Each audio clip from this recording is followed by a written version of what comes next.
আপনারা জানেন যে আমরা পর্যবেক্ষকদেরকে আহ্বান করেছি সমস্ত পৃথিবী থেকে, ইউরোপিয়ান ইউনিয়ন, তারপরে আমেরিকার যে রিপাবলিকান ইনস্টিটিউট, তারা প্রত্যেকেই কিন্তু পাঠাবে এবং নেতৃত্ব যারা আসবে তাদের সাথে আমার দেখাও হয়েছে। আমরা বলেছি সব ধরনের সহযোগিতা আমরা দেবো।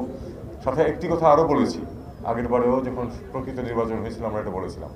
আমরা বলেছি যে সরকার আপনাদেরকে কোনো সাহায্য করতেও যাবে না যতক্ষণ পর্যন্ত আপনারা না চাইবেন। কারণ আমরা যদি এগোতে চাই, সরকার যদি এগোয় তাদের ব্যাপারে, তাহলে মনে করা হবে যে কোনো ইনফ্লুয়েন্স করার চেষ্টা করা হচ্ছে।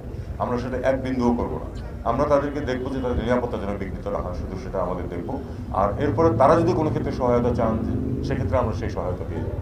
সরকারের এই হচ্ছে রোল, এই যারা অবজারভার আসবেন তাদের বিষয়। আর অবজারভার কারা হবেন সেটার অ্যাবসলিউট সিদ্ধান্ত নেওয়ার দায়িত্ব হচ্ছে নির্বাচন কমিশন। সরকারের কিন্তু এখানে কোনো ভূমিকা নেই। তারা সেখানে অ্যাপ্লাই করছেন এবং সেখান থেকেই তারা যাদেরকে নিরপেক্ষ মনে করেন, যারা মনে করেন যে তারা কোনো ভোটের মধ্যে কোনো সমস্যার সৃষ্টি করবে না, তাদেরকে তারা অ্যাপ্রুভ করবেন এবং তারাই আসবে এখানে অবজারভার হিসাবে। আমরা চাই বিপুল সংখ্যক অবজারভার থাকুক, যাতে করে নির্বাচনের সময়ও যেন কেউ কোনো গণ্ডগোল করার সুযোগ না পায়।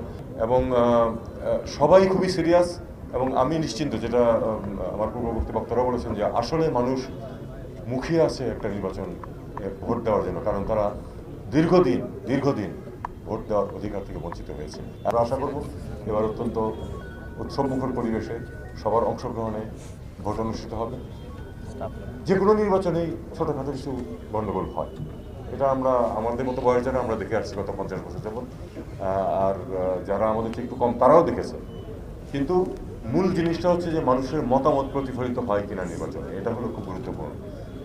গত 3টি কথিত নির্বাচনে সেটা প্রতিফলিত হয়নি, আপনারা সবাই জানেন। এটাই হলো মূল পরিবর্তনটা।